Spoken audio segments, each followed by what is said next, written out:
அன்பான இயேசுவின் நாமத்தினாலே உங்களை எல்லாரையும் வாழ்த்துகிறேன். பரிசுத்தமான தேவ பிள்ளைகளே, இந்த நாட்களில் கூட உங்களை சந்திப்பது எனக்கு மிக்க மகிழ்ச்சி. ஏனென்றால் நீங்கள் எல்லாருமே தேவனுடைய சீஷர்களாக வேண்டும். தேவன் உங்களை எல்லாவற்றையும் அதிகமாக நேசிக்கிறார். உங்களோடு கூட அவர் பழகி, உங்களோடு கூட அவர் நடந்து, அவருடைய எல்லா சித்தத்தையும் உங்களிடத்தில் வெளிப்படுத்தி, அவருடைய பிள்ளைகளாக நீங்க என்ன செய்ய போகிறீர்கள், தன்னுடைய தகப்பனுக்காக நீங்க என்ன செய்ய போறீங்க? அப்படி என்றால் பரலோகத்தினுடைய தகப்பன், உங்களை உண்டாக்கின தகப்பனுக்கு நீங்கள் எல்லாரும் செய்ய வேண்டும். இந்த பூமியில பிறந்திருக்கிற ஒவ்வொரு ஆணும் ஒவ்வொரு பெண்ணும், நான் எதற்காக பிறந்தேன், நான் எதற்காக வளர்க்கப்பட்டு இருக்கிறேன், நான் யாருடையவன், என்னை யார் ரட்சிக்க முடியும், என்னுடைய பிரச்சனையிலிருந்து யார் என்னை ரட்சிக்க முடியும், என்னுடைய போராட்டத்திலிருந்து யார் என்னை ரட்சிக்க முடியும், என்னுடைய தனிப்பட்ட வாழ்க்கையிலிருந்து யார் என்னை விடுதலையாக்க முடியும், உங்களுடைய எல்லாருடைய கேள்விகளுக்கும் பரிசுத்த வேதாகம் தான் பதில் கொடுக்கும். ஏனென்றால் அந்த வேதத்துல தான் உங்களுடைய வாழ்க்கையினுடைய எல்லா காரியம் அடங்கி இருக்கிறது. அதை வெளிப்படுத்துவதற்கு தான் இன்றைக்கு உங்களோடு கூட நான் பேசிக் கொண்டிருக்கிறேன். அன்பான தேவ பிள்ளைகளே, வேதத்துல ஒரு வசனம் இருக்கிறது, நான் உங்களுக்காக வாசிக்கிறேன்.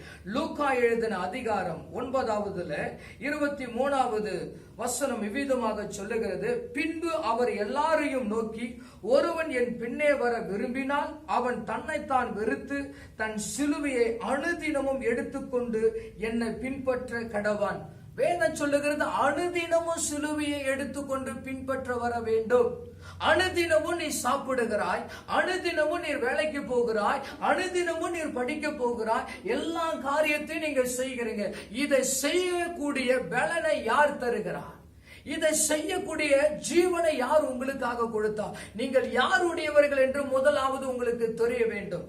உங்களுடைய தாய் தகப்பன் மூலமாக நீங்கள் பிறந்திருக்கலாம் தேவ பிள்ளைகளே. ஆனாலும் தேவனுடைய சித்தம் இல்லாத ஒரு அணு கூட, ஒரு இயற்கை கூட, ஒரு ஜீவனு கூட அசைவே அசையாது. ஏன் தெரியுமா? எல்லா ஜீவனங்களும் இயேசுவை துதிக்கிறது. ஆனா மனிதனும் மனுஷியும் ஆண்டவர் பக்கமாக வருகிறார்களா? ஒவ்வொரு ஆணும் ஒவ்வொரு பெண்ணும் ஆண்டவர் பக்கம் வருகிறார்களா? இன்றைக்கு அந்த ஆண்டவரை குறித்து சொல்லுவது யார் தெரியுமா? ரட்சிக்கப்பட்டு ஞானஸ்நானம் எடுத்து சபைகளில் நீர் வந்து நீர் அமர்ந்து ஆராதனை செய்து மாதம் நீர் போய் திருவிருந்தலை கலந்து கொண்டு வந்து நீராய் அதை அனுபவித்துக் கொண்டிருக்கிறார். ஆனா உன்னோடு கூட இருக்கிறவர்கள் அந்த சிலுவையை எடுக்க வேண்டும். நீர் அந்த சிலுவையை ஒரு நாள் எடுத்துட்டா போவாது. இந்த உலகத்துல ஒரு பாடு ஒரு சிலுவை, இந்த உலகத்தில் அநேக பிரச்சனை ஒரு சிலுவை, இந்த உலகத்தில் வருகிற அநேக போராட்டம் ஒரு சிலுவை. அந்த சிலுவையை நீர் அனுதினமும் எடுக்க வேண்டும். ஏன் எடுக்க வேண்டும் என்றால், நசரனாக இருக்கிற இயேசுவானவர் இந்த பூமிக்கு நீர்பட்ட பாடுகளையும் நீர்பட்ட சாபத்தையும் நீர்பட்ட இருள் அகப்பட்டு கிடந்தார், பிசாசினுடைய பிடியில் அகப்பட்டு கிடந்தார். அதில் இருந்து அந்த சிக்கல் இருந்து உன்னை வெளியே கொண்டு வருவதற்கு ஆண்டவராக இருக்கிற இயேசு கிறிஸ்து சிலுவையை சுமந்தார். அவர் சிலுவையை சுமக்கணும் என்ற அவசியம் கிடையாது. அவர் பரலோகத்தில் இறங்கி வரும் அவசியம் கிடையாது.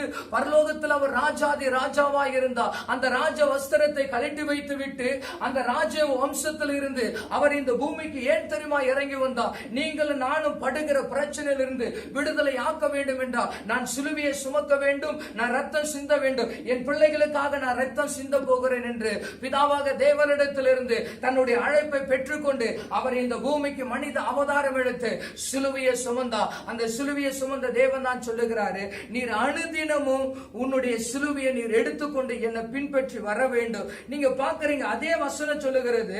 லூக்கா எழுதின அதிகாரம் 9 24 வசனம் சொல்லுகிறது, தன் ஜீவனை ரட்சிக்க விரும்புகிறவன் அதை இழந்து போவான், என் நிமித்தமாக தன் ஜீவனை இழந்து போகிறவன் அதை ரட்சித்துக் கொள்ளுவான். ஆண்டவருக்காக உன் ஜீவனை கூட நீர் கொடுக்க வேண்டும். இந்த ஜீவன் கூட உன்னுடையது கிடையாது, இந்த ஆத்துமா உன்னுடையது கிடையாது, இந்த சரீரம் உன்னுடையது கிடையாது. நீர் வாழுகிற வாழ்க்கை அது உனக்காக கிடையாது. நீர் வாழுகிற வாழ்க்கை இயேசுவுக்காக வாழ வேண்டும். நீர் படிச்சாலும் சரி, நீ சாப்பிட்டாலும் சரி, நீ வேலை செஞ்சாலும் சரி, எதை செஞ்சாலும் இயேசுவுக்காக தான் செய்ய வேண்டும். ரட்சிக்கப்படாது இருக்கிற பிள்ளைகளுக்கு ரட்சிப்பை குறித்து, சிலுவையை குறித்து, பாவ மன்னிப்பு குறித்து, ரத்த சிந்துதலை குறித்து, இயேசு கிறிஸ்துவின் மரணத்தை குறித்து, இயேசு கிறிஸ்துவினுடைய ஜீவனை குறித்து, இயேசு கிறிஸ்துவினுடைய வருகை குறித்து இது எல்லாவற்றையும் சொல்ல வேண்டும் என்றால் நீர் அபிஷேகம் பெற்றிருக்கிறார், ஒரு சபையில் நீர் அங்கத்தினரா இருக்கிறார், எல்லாம் இருந்தோ நீர் ஏன் பின்மாற்றத்தில் போகிறாய் தெரியுமா? சத்தியத்தை பேசும்போது அந்த சத்தியத்தை சத்தியத்தை நீ செவி கொடுத்து கேட்க வேண்டும். அந்த சத்தியத்தை நீ தியானிக்க வேண்டும். சபைக்கு வருகிறாய், போதகர்கள் பேசுகிறார்கள், அந்த சத்தியம் இனிமையாக இருக்கிறது. அந்த இடத்துல அமர்ந்து கொண்டிருக்கும் போது நான் இதை செய்ய போகிறேன், அதை செய்ய போகிறேன் என்று உனக்குள்ள ஒரு விஷயம் தோணுகிறது. ஆனா அந்த ஆலயத்தை விட்டு நீர் வெளியே போக போடுது. அந்த சிலுவை அந்த ஆலயத்தில் வைத்து விட்டு தான் நீர் போகிறாய். ஆனா அந்த சிலுவை நீர் எடுத்துக்கொண்டு போவதற்கு நீ மறந்து விடுகிறாய். ஏன் மறக்கிற தெரியுமா? உன்னுடைய ஆத்துமாவுக்குள்ள அந்த சிலுவை நீர் கொண்டு போக வேண்டும். ஆண்டவரே, எனக்கென்று என்ன சிலுவை வைத்திருக்கிறீர் ஆண்டவரே, அதை கொடுங்கள், நான் ஏற்றுக்கொள்ளுகிறேன். அந்த சிலுவையை சுமப்பதற்கு எனக்கு பலனை கொடுங்கள். நீர் பரிசுத்தாவியானவர் எனக்கு கொடுத்து அந்த பரிசுத்தாவியானவர் என்ன நடத்தும் போது அந்த சிலுவையை நான் சுமக்க முடியும். தேவப்பிள்ளையே, சிலுவையை ஒவ்வொரு ஆணும், ஒவ்வொரு பெண்ணும், ஒவ்வொரு கிறிஸ்தவர்களும் சிலுவையை சுமக்க வேண்டும். அந்த சிலுவையில வியாதியை நீர் அறைய வேண்டும். உன்னுடைய பாவத்தை நீர் அறைய வேண்டும். அனுதினமும் உனக்கு நேரிடுகிற போராட்டத்தை அந்த சிலுவையில நீர் அறைய வேண்டும் என்று வேதம் உனக்கு கற்றுக் கொடுக்கிறது. ஆனாலும் தேவ பிள்ளைகளே, நீர் ஆண்டவருக்காக சீஷனாக வேண்டும். எப்படி சீஷனாக வேண்டும் என்றால் வேதம் சொல்லுகிறது. இதோ பாருங்க, வேதம் லூக்கா எழுதின புஸ்தகம் 14வது அதிகாரத்தில் 33வது வசனம் சொல்லுகிறது. அப்படியே உங்களில் எவனாகிலும் தனக்கு உண்டானவைகளை எல்லாம் வெறுத்து விட்டால் அவன் எனக்கு சீஷனா இருக்க மாட்டான். வெறுக்கணும், எதை வேணாலும் வெறுத்தாதான் ஆண்டவருக்கு சீஷனா இருக்க வேண்டும். உனக்கு எந்தது பிரியமா இருக்கிறதோ, உன்னுடைய கண்ணுக்கு இனிமையா இருக்கிறது எது, சிம்சோனை பாருங்க, கண்ணுக்கு பிரியமா இருக்கிறது என்று போனா அவனுடைய கண் பிடுங்கப்பட்டு அவன் அந்த இடத்துல ஒரு குருடனை போல திரிஞ்சாங்க. அந்த இடத்துல எல்லாருமே கேலி பண்ணாங்க, எல்லாருமே அவமானப்படுத்தினாங்க. ஒரு அபிஷேகம் பெற்ற மனிதன், ஆண்டவர் அவனை எதற்காக அபிஷேகம் பண்ணனா, ஜனங்களை ரட்சித்து ஆண்டவரிடத்தில் கொண்டு வருவதற்கு அபிஷேகம் பெற்ற ஒரு மனிதனுடைய வாழ்க்கையை கவனித்து பாருங்கள். இதெல்லாம் வேதத்தில் ஏன் எழுதிருக்கு தெரியுமா? நீங்களும் நானும் அதை பார்த்து சரியாக இந்த பூமியில வாழ வேண்டும், சரியாக சிலுவையை சுமந்து கொண்டு வர வேண்டும் என்று வேதம் சொல்லுகிறது. யோசுவா எழுதின அதிகாரம் 1:5 விவிதமாக சொல்லுகிறது. இதோ நான் உன்னுடைய கையை பிடித்து நான் நடத்துவேன், நீ பயப்படாதே, நீ கானானுக்கு இந்த ஜனங்களை நடத்தி கொண்டு போக வேண்டும், நீர் என்னுடைய சித்தத்தை செய்ய வேண்டும், நீர் எனக்கு சீஷனாய் இருக்க வேண்டும். இந்த ஜனங்களுக்கு உபத்திரம் உண்டு, இந்த ஜனங்களுக்கு போராட்டம் உண்டு. இந்த நாட்களில் எத்தனை பேருக்கு பேஸ்புக்னாலும் வாட்ஸ்அப்னாலும் போன் மூலமாக எத்தனை பிரச்சனையை சந்திக்கிறாங்க தெரியுமா? எத்தனை இமெயில் மூலமாக பிரச்சனை சந்திக்கிறீங்க தெரியும்? இந்த பிரச்சனையிலிருந்து நீ விடுதலை ஆக வேண்டும் என்றால் உன்னுடைய கையை ஆண்டவரிடத்திலே கொடு.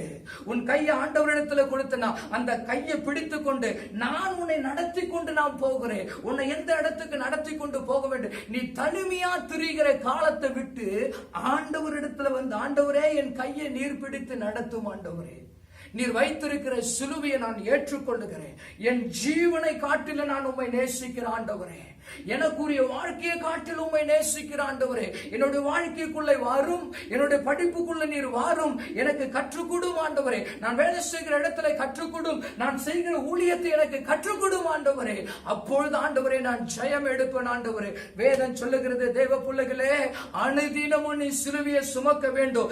இந்த உபதேசத்தை விட்டு நீர் விளங்காதே. மாயமான உபதேசம் இன்னைக்கு நிறைய வந்துருச்சு. உன்னுடைய மாம்சத்தை உற்சாகப்படுத்துகிறார்கள். உன்னுடைய மாம்சம் உற்சாகமா இருந்து என்ன பிரயோஜனம்? உன்னுடைய மாம்சம் கல்லறைக்குள்ள போயிடும். ஆனா உன்னுடைய ஆத்மா சத்தியத்தை கேட்டிருந்தாதான். கல்லறையில இருந்த லாசருவை ஆண்டவர், லாசருவை எப்படி கூப்பிட்டாரு? பரலோகத்தை பார்த்து கூப்பிட்டார், லாசருவே நீர் வா என்று சொல்லும் போது அவனுடைய ஆத்மா அந்த சரீரத்தோடு போய் இணைக்கப்பட்டது. யார் இணைத்தது? அவன் சிலுவையை சுமந்தான், அவன் இயேசுவுக்காக பக்தி வைராக்கியமாய் இருந்தான். அவன் மரித்தாலும் அவன் ஆத்மா கர்த்தருக்குள்ள இளைப்பாறினது. பேர் சொல்லி மரணத்துக்கு அப்பமோ உன்னோட பேர் என்னவோ அதுதான் உன்னோட பேர். உன்னோட பேர் ஜீவ புஸ்தகத்தில் எழுதியிருக்கிறது. ஏன் தெரியுமா எழுதிருக்கு? நீ சிலுவையை சுமந்தபடினாலே ஜீவ புஸ்தகத்தில் உன் பேர் எழுதப்படுகிறது. நீ சிலுவை வைத்து விட்டு போறதுனாலே உனக்கு என்ன ஆசீர்வாதம், என்ன நன்மை இருக்கிறது யோசித்து பாரு. இன்றைக்கு உன்னுடைய அறை கதவை நீர் பூட்டு. ஆண்டவரே என்று பரலோகத்தினுடைய தேவனை எப்படி தெரியுமா கூப்பிடுன்னு ஆண்டவர் இயேசு கற்றுக் கொடுத்துக்கிறார். அப்பா பிதாவே என்று கூப்பிடு, அப்பான்னு கூப்பிடு. நீர் அவரை தூரமாக நீர் வைத்திருக்கிறார். அப்பா என்று உறவு கொள்ளு, அப்பா என்று நேசி, அப்பா என்று அணைத்துக் கொள்ளு. நீங்க நல்லா யோசித்து பாருங்க தேவ பிள்ளைகளே. தோமா என்ற மனிதன் எப்படிப்பட்ட மனிதன்? உயிரோடு இருக்கும் போது நான் ஆண்டவரை தொட்டேன், உயிரோடு இருக்கும் போது அவர் கொடுத்த ஆகாரத்தை நான் புசித்தேன், இப்போது அவர் மரித்து விட்டார். ஆனா நீ சொல்லுகிறே இயேசு வந்தார், பூட்டி இருந்த அறைக்குள்ளே வந்தார் என்று சொல்லு. நான் அவரை தொட வேண்டும். அப்ப பாருங்க எவ்வளவு பெரிய பாக்கியம் அவருக்கு. பாருங்க, நான் அவர் உயிரோட மாம்சத்தில் இருக்கும் போது நான் தொட்டேன். இப்ப அவர் உயிரோடு எழும்பிட்டு நீங்க சொல்றீங்க நான் அவரை தொட்டு பார்க்க போறேன்.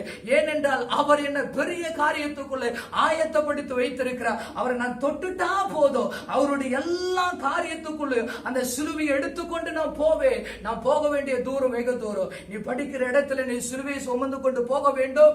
நீ படிக்கிற இடத்துல உன்னுடைய நண்பர்கள் இடத்துல அந்த சிலுவை வெளிப்பட வேண்டும். எப்படி என்றால் உனக்குள்ள இருக்கிற தாழ்மை, உனக்குள்ள இருக்கிற அன்பு, உனக்குள்ள இருக்கிற பாசம் அந்த இடத்துல ஆண்டவருடைய கிருபை உருவிக்கு போகும்போது உனக்கு விரோதமாக இருக்கிற எப்படிப்பட்ட குணமுள்ளவனா கூட உனக்குள்ள இருந்து போகிற அபிஷேகம் ரட்சிக்கும். வேலை செய்கிற இடத்துல உனக்கு அந்த அபிஷேகம் சிலுவை வெளிப்படணும். நீ பிசினஸ் செய்கிற இடத்துல அந்த அபிஷேகம் சிலுவை வெளிப்படணும். உன் சபையில அந்த அபிஷேகம் வெளிப்படணும். வாலிப பிள்ளைகளே, நீங்க எந்த அபிஷேகத்துக்குள்ள போனாலும் சரி, ஆண்டவராக இருக்கிற இயேசு கிறிஸ்து அனுதினமும் உன்னுடைய வீட்டில் உன்னை நிரப்புகிறாரா? உன்னுடைய ஸ்தலத்துல நிரப்புகிறாரா? உன்னுடைய படுக்க அறையில நிரப்புகிறாரா? நீர் போகிற வழியில ஆவியானவர் உன் மேல நிரப்புதல் கொண்டு வருகிறாரா?